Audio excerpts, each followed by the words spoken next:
할렐루야. 오늘은 어찌하여 죽은 자 가운데서 찾느냐 하는 제목으로 은혜를 나누겠습니다. 우리 인사합니다. 오늘은 주님 부활하셨습니다 하고 같이 인사하겠습니다. 인사합니다. 주님 부활하셨습니다. 주님 부활하셨습니다. 네. 우리도 이런 부활의 소망과 확신 가운데 살아가는 저와 여러분 되시기를 축복합니다. 그 청년 바보 의사라는 책이 있는데요. 이 책은 안수현이라는 의사가 지은 책입니다. 그는 고려대 의과대학을 졸업하고 내과 전문의로 일을 하던 아주 독실한 그리스도인이었습니다. 2006년도에 군의관으로 복무하던 중에 유행성 출혈열에 감염이 돼서 그만 예수님과 같은 33세의 나이에 하나님의 부르심을 받게 됩니다. 그의 장례식에 4,000명이 넘는 조문객이 찾아왔는데요. 장례식장에 몰려온 사람들의 증언을 통해서 그의 삶이 세상 가운데 알려지면서 책으로 출간돼서 이 책이 베스트셀러가 되었습니다. 의사 안수현은 자기 것을 챙길 줄 모르고 외롭고 소외된 사람들에게 모든 것을 다 털어서 주는 그런 바보 의사라고 불렸습니다.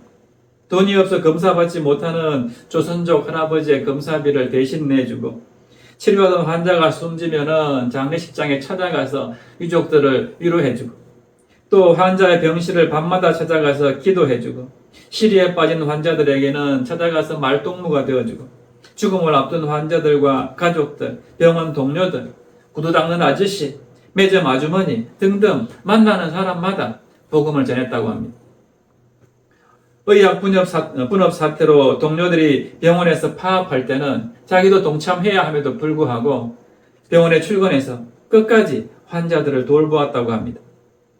그는 친구들에게 메일을 보낼 때마다 늘 마지막에 이렇게 썼다고 합니다.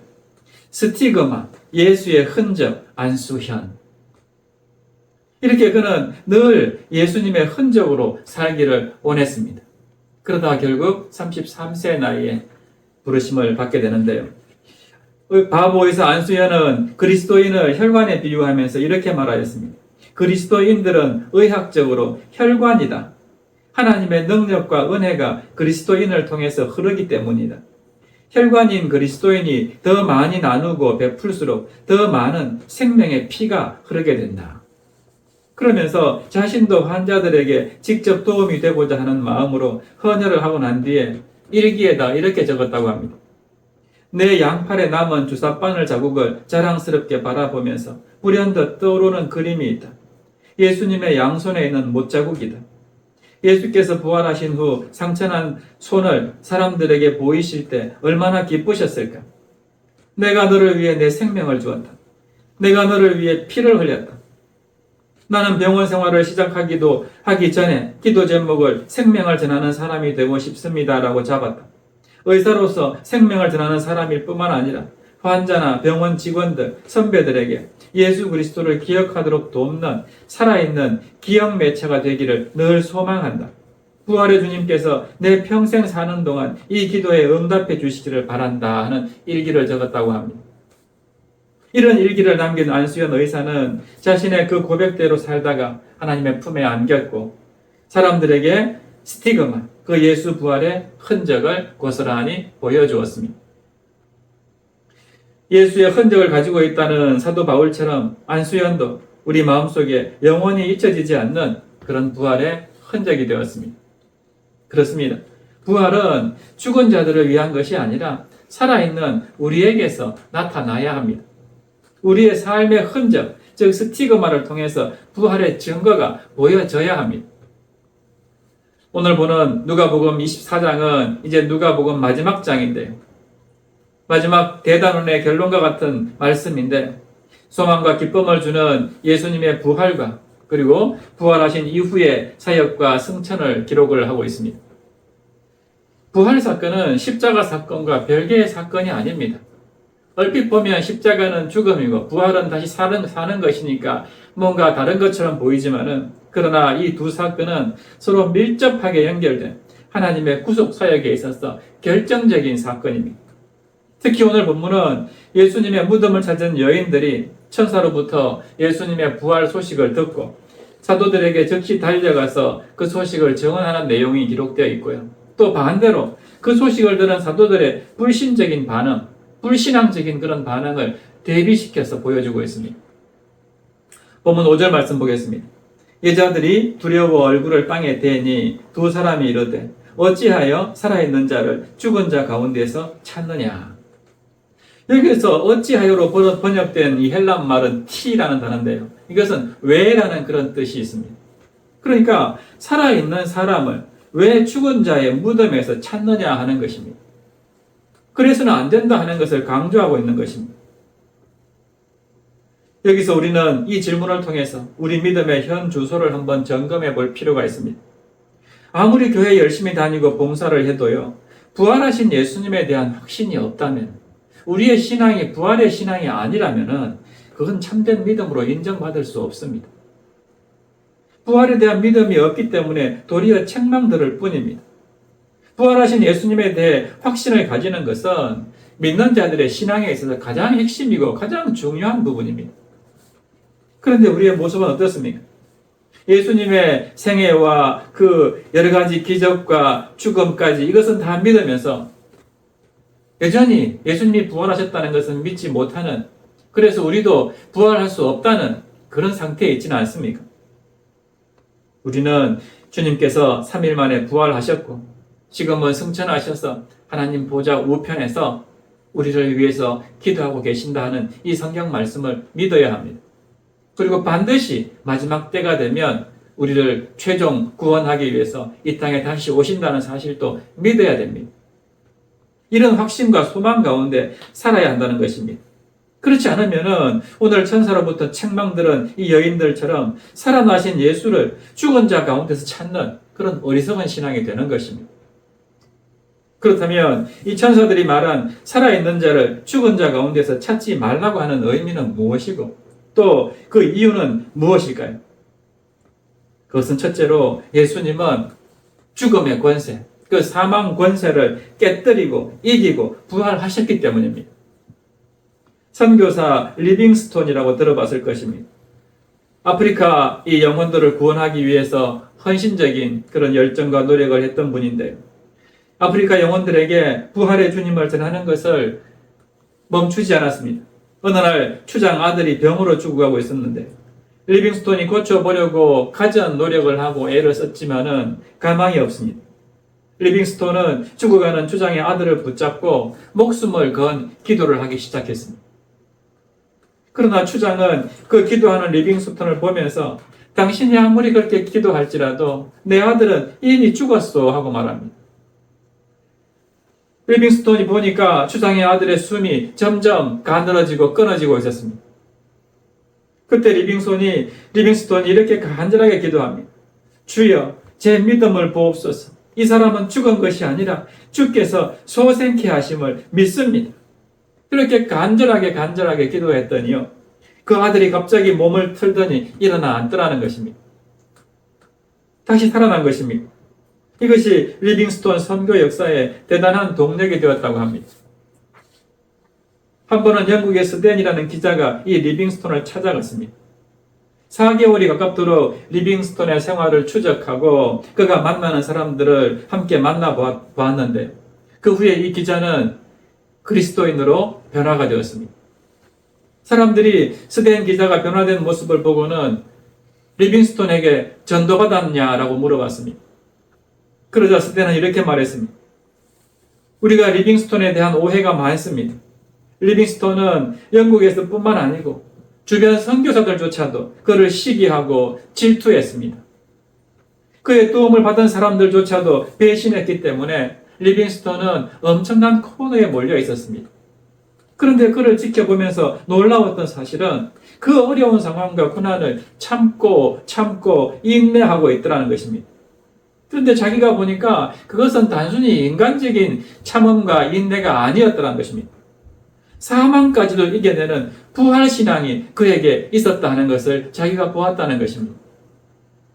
그래서 나는 리빙스톤이 믿는 그 하나님을 나도 믿고 싶었습니다. 라고 이야기했다고 합니다. 그렇습니다. 우리가 부활에 대한 확신이 있다면은 결코 내려가는 인생이 아니라 다시 올라가는 인생으로 바뀌게 됩니다. 부활의 신앙을 가진 사람들은 결코 죽음을 두려워하지 않습니다. 다시 우리가 부활해서 하나님 나라에서 영원히 살 수 있다는 그런 확신이 있기 때문에 죽음이 두렵지 않은 것입니다. 오늘 본문 2절 보세요. 돌이 무덤에서 굴려 옮겨진 것을 보고, 여기 돌이 굴려 옮겨진이라는 이 말은 원어로 돌이 이미 누군가에 의해서 굴려졌다 하는 뜻입니다. 그런데 특별히 누가는 여기에다가 신적인 수동태를 사용했습니다. 그러니까 무슨 말이냐면 그 일이 하나님에 의해서 이루어졌다 하는 것을 이렇게 표현하고 있는 것입니다. 저 무덤의 돌이 하나님의 역사에 의해서, 하나님의 간섭에 의해서 옮겨졌다 하는 것을 표현하고 있는 것입니다. 그러니까 예수님의 부활 또한 하나님에 의해서 발생된 그런 초자연적인 사건이다 하는 것을 이 단어, 돌이 굴려졌다는 단어를 통해서 우리에게 증거하고 있는 것입니다. 그러므로 예수님이 당한 죽음은 끝이 아니라, 마침표가 아니라 다시 바뀌어지는 그런 바꿈표, 전환점이 된 것입니다.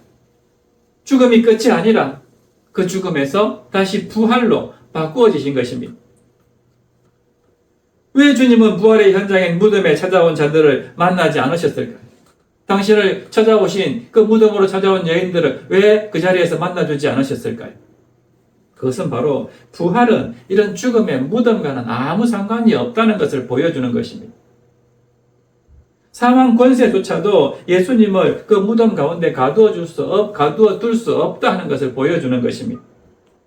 기독교는 무덤, 이런 시체에 연연하는 종교가 아닙니다.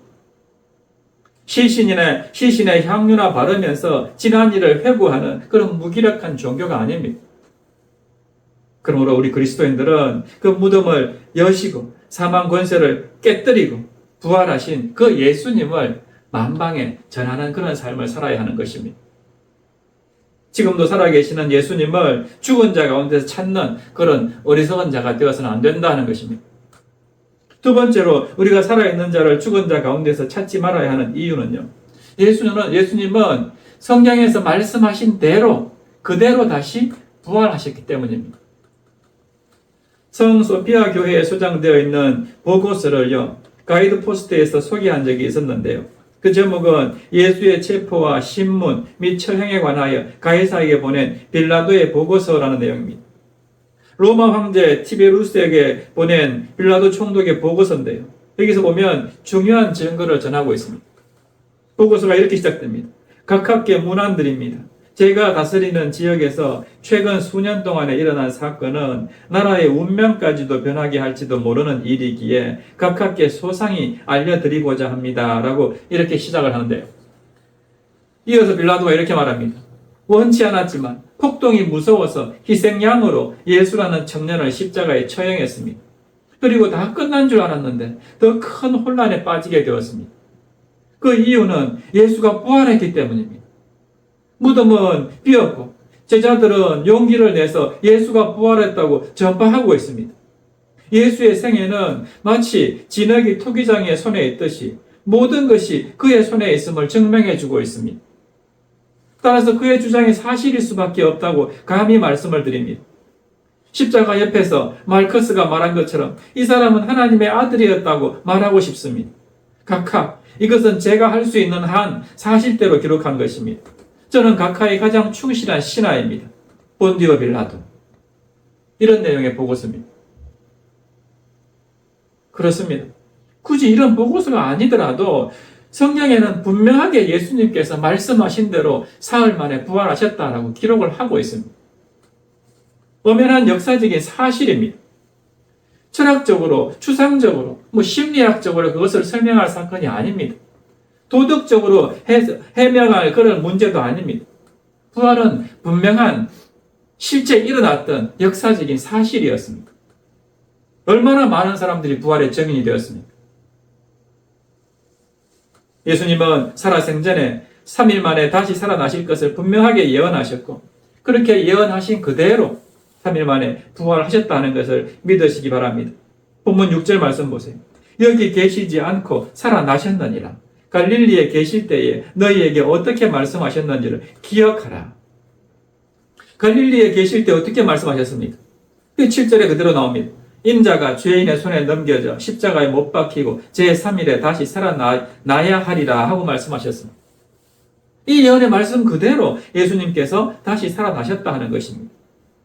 그러므로 여인들이 부활에 대한 확신을 갖지 못한 이유가 무엇입니까?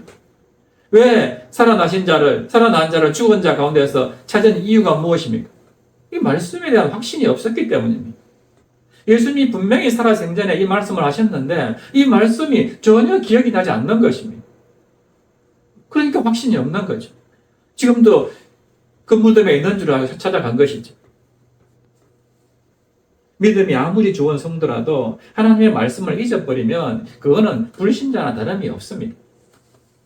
말씀을 잊고 자기 느낌과 감정과 자기 체험에만 의존하다 보니까 부활의 그 역사적인 장면이 눈앞에 펼쳐졌는데도 그것을 인정하지 못하는 것입니다.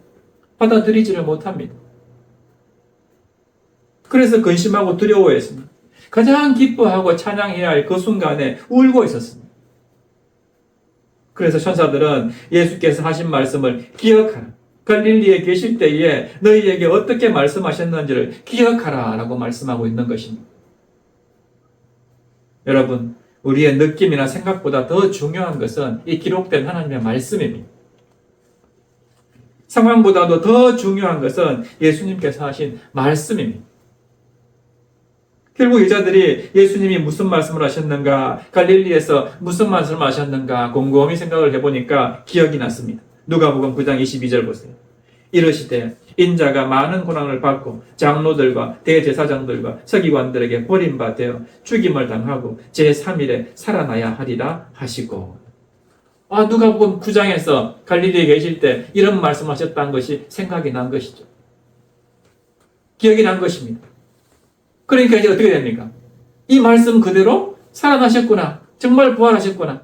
3일째인데 오늘이. 이 확신이 생기니까 어떻게 합니까? 무덤에서 돌아와서 이 모든 것을 11사도와 다른 모든 이에게 알렸다라고 말씀합니다. 이제 부활의 증인이 된 것입니다. 예수님이 분명히 부활하셨구나 하는 확신이 선 것이죠.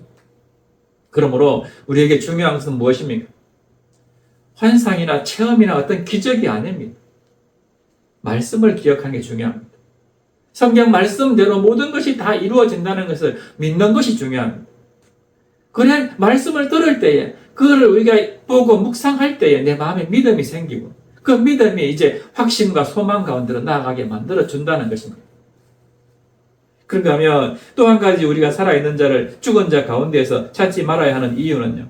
주님의 부활은 분명한 사실이고 그 부활이 우리 삶의 근거가 되고 소망이 되기 때문입니다. 폴 투르니에라는 스위스의 의사고 학자고 또 유명한 학술가가 있는데요. 그 사람의 간정집 듣는 귀에 나오는 이야기를 소개합니다. 이 투르니에와 아내는 아주 금실이 좋은 부부로 소문이 나 있었다고 합니다. 한 번은 그리스에 휴가를 갔다가 갑자기 아내가 심장마비를 일으켜서 세상을 떠나게 되었습니다.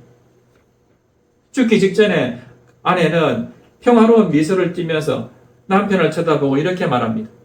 여보, 오늘 천국에 도착하면 먼저 가 계신 시부모님을 만나 정말 즐거울 것 같아요. 그 말에 남편 투르니에 박사는 굉장한 감동을 받았다고 합니다.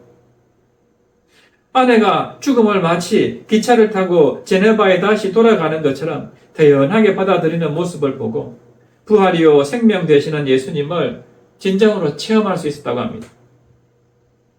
아내를 떠나보낸 이후에 그의 믿음은 절망이 아니라 더 강해졌다고 합니다. 부활되시고 생명되시는 예수님에 대한 믿음이 강해질수록 자신 안에 있던 근심과 걱정과 모든 두려움으로부터 해방되는 그런 자유를 체험하게 되었다고 합니다. 아내의 죽음을 통해서 부활에 대한 확신을 가지게 되었고 죽음의 절망에 빠지지 않고 오히려 부활의 소망과 기쁨 가운데 살아가게 되었다 하는 것입니다. 사랑하는 여러분, 이 세상이 끝이 아닙니다. 죽으면 모든 것이 끝나는 것이 아닙니다. 성경은 죽음 이후에 반드시 새로운 하나님의 나라, 천국이 있다고 기록하고 있습니다. 그 천국, 하나님의 나라는 예수님께서 사망의 모든 권세, 이 땅의 사탄의 모든 권세를 다 깨뜨리고 이기셨기 때문에 그 주님을 믿는 사람은 누구든지 갈 수 있는 곳이 바로 하나님의 나라입니다. 그 나라를 소망하면서 살라고 말씀하십니다.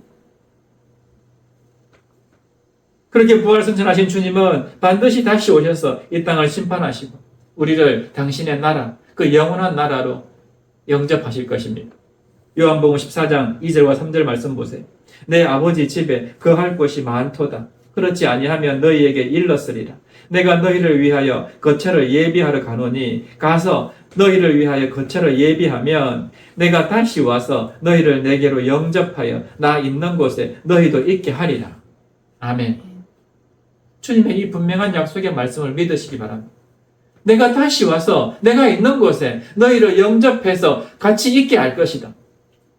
주님이 지금 어디에 가 계십니까? 영원한 천국, 하나님의 나라가 계시지 않습니까? 그곳에 우리가 거처할 집을 마련하고 다시 와서 다 데리고 가겠다는 것입니다. 이 약속의 말씀을 믿고 우리도 주님처럼 부활해서 마침내 이 영원한 하나님의 나라에서 영원한 삶을 얻게 된다는 그런 소망과 확신 가운데 살게 되면 어떻게 됩니까? 산 자를 죽은 자 가운데서 찾는, 늘 죽음과 절망 가운데서 그렇게 허덕이는 어리석은 인생이 되지 않는다 하는 것입니다. 본문 12절 말씀 보세요. 베드로는 일어나 무덤에 달려가서 구부려 들여다보니 세마포만 보이는지라 그 된 일을 놀랍게 여기며 집으로 돌아가니라. 여기서 놀랍게 여기며 하는 단어는 원어로 기이하게 여기다, 이상하게 여기다 하는 뜻입니다. 왜 기이하게 여기고 이상하게 여겼을까요? 예수님의 시신을 보려고 갔는데 거기에 시신이 없고 뭐가 있어요? 세마포. 예수님의 시신을 감쌌던 그 세마포만 있는 거예요. 그대로. 이건 뭘 말합니까? 누가 시신을 훔쳐갔다면 세마포를 놔두고 시신만 빼서 알몸만 가져갔을까요? 당연히 세마포 감싼 채로 가져가야 될 거 아닙니까? 근데 세마포는 달랑 있고 예수님의 시신은 없습니다. 그건 뭘 의미합니까? 예수님께서 분명히 누구한테 도둑질 당해서 없어진 것이 아니라 부활하셨구나. 다시 살아나셨구나. 이걸 암시하는 표현인 것입니다. 그래서 베드로는 그 빈 무덤과 세마포만 있는 것을 보면서 예수님께서 말씀하신 대로 정말로 부활하셨는가? 그렇게 기이 여기면서, 이상하게 여기면서, 놀랍게 여기면서 돌아갔다라고 기록하고 있는 것입니다. 베드로의 마음속에 부활에 대한 소망이 생긴 것입니다. 아, 주님께서 그렇게 부활하셨구나. 저걸 보니까 정말 부활하셨구나 하는 확신과 믿음이 생긴 것입니다. 우리 기독교는 무덤과 죽음에 대해서 안티의 성격을 가지고 있습니다. 세상 사람들은 무덤을 향해서 절망적으로 달려갑니다. 우리의 삶의 끝은 죽음이라고 그렇게 세상 사람들은 이해하면서 그저 이 땅에서 마음껏 놀고 즐기고 부유하게 살다가 가는 것을 낙으로 생각하며 살아갑니다. 그러나 우리 기독교는요, 이 세상이 다가 아니라 그 절망의 끝, 무덤을 열고 나오는 소망을 이야기하고 있습니다. 기독교의 위대함이 여기에 있습니다. 그래서 절망의 반대말은 희망이 아니라 부활입니다. 슬픔의 반대말은 기쁨이 아니라 부활입니다. 왜 그렇습니까? 부활만이 진정한 소망이 되기 때문입니다. 아무리 슬픔이 변해서 기쁨이 되더라도 그 기쁨이 영원한 기쁨이 됩니까? 또 시간이 지나면 어떤 상황이 닥치면 슬픔으로 변합니다. 아무리 희망적인 일이 벌어진다 하더라도 또 어떤 상황에 직면하게 되면 또 절망으로 바뀌게 됩니다. 그러나 그 모든 슬픔과 절망을 항상 희망이 되게 하고 기쁨이 되게 되는 그 원천이 어디에 있는가? 바로 부활에 있다는 것입니다.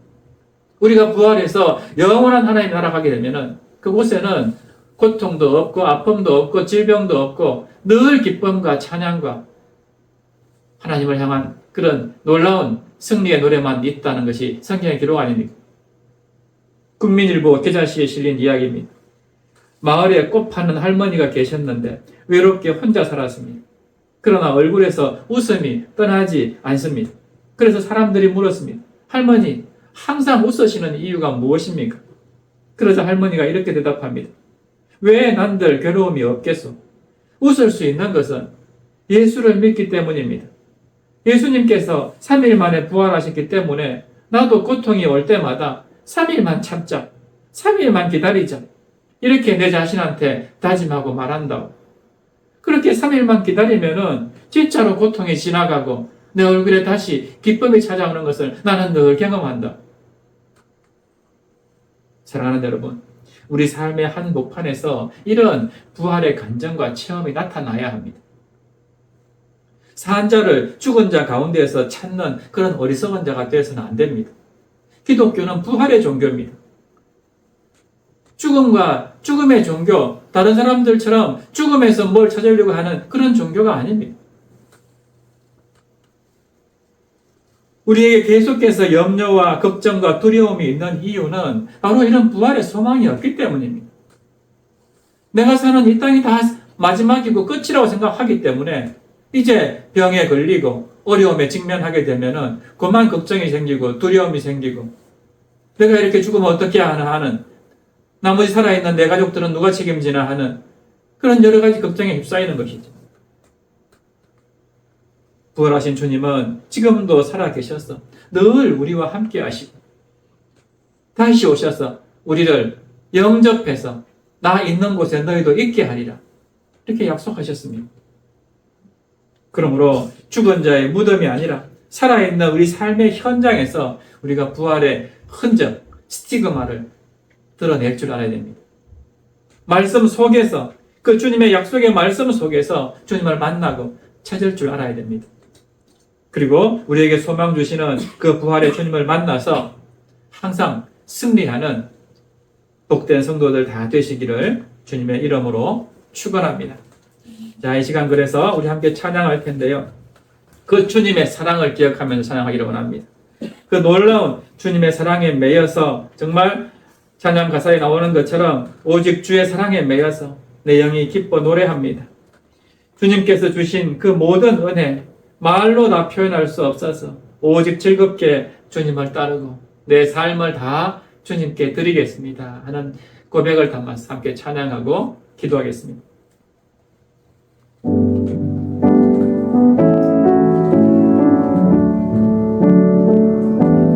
오직 주의 사랑에 매여 내 영 기뻐 노래합니다. 이 소망의 언덕 기쁨의 땅에서 주께 사랑 드립니다. 오직 주의 임재 아래 갇혀 내 영 기뻐 찬양합니다. 이 소명의 언덕 거룩한 땅에서 주께 경배드립니다. 주께서 주신 모든 은혜 나는 말할 수 없네. 내 영혼 즐거이 주 다루렵니다. 주께 내 삶 드립니다. 한 번 더 우리 오직 주의 사랑에 매여 오직 주의 사랑에 매여 내 영 기뻐 내 영 기뻐 노래합니다. 이 소망의 언덕 기쁨의 땅에서 주께 사랑 드립니다. 오직 주님의 임재 오직 주의 임재 안에 갇혀 내 영 기뻐 찬양합니다. 이 소명의 언덕 거룩한 땅에서 주께 경배드립니다.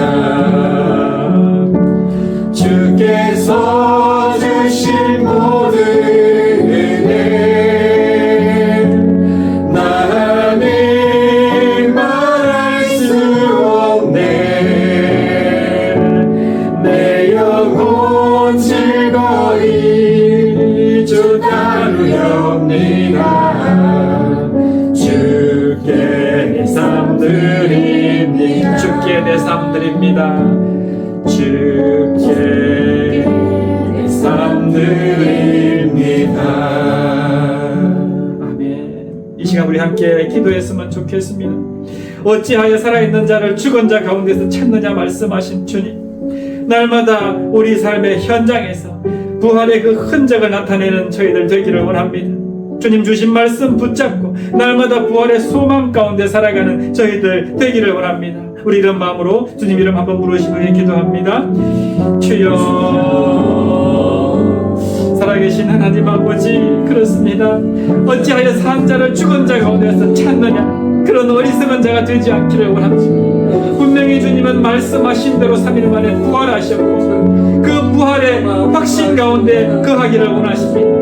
기독교는 결코 죽음에 그런 안타까워하는 절망적인 상황 가운데 내몰리는 종교가 아니라 아버지 분명히 부활의 참 소망과 부활의 기쁨과 부활의 확신 가운데 가는 그런 사람들이 믿는 종교임을 우리가 잊지 않게 하여 주시옵소서. 그래서 아버지 하나님, 우리 삶에 어떠한 어려움과 어떠한 절망적인 상황과 어떠한 힘든 일이 있을지라도 이런 부활에 대한 확신과 부활에 대한 소망이 있는 자들은 결코 그것들에 연연해하지 않고 그것들에 얽매이지 아니하고 그것들로 인해서 절망하거나 좌절하지 아니하고 아버지 하나님 늘 담대하게 일어나서 아버지 하나님의 그 부활의 뜻 소명 그대로 그 뜻 그대로 우리가 아버지 세상을 이기면서 세상 가운데 담대하게 아버지를 증거하면서 살아갈 수 있는 줄로 믿습니다. 우리 가운데도 이런 늘 부활에 대한 확실한 확신과 소망이 있게 하여 주시옵소서. 그래서 주님이 걸어가신 그 십자가의 길, 주님이 승리하고 이겨내신 그 믿음의 길을 우리도 담대하게 걸어가는 진정한 그리스도인들 다 되게 하여 주시옵소서.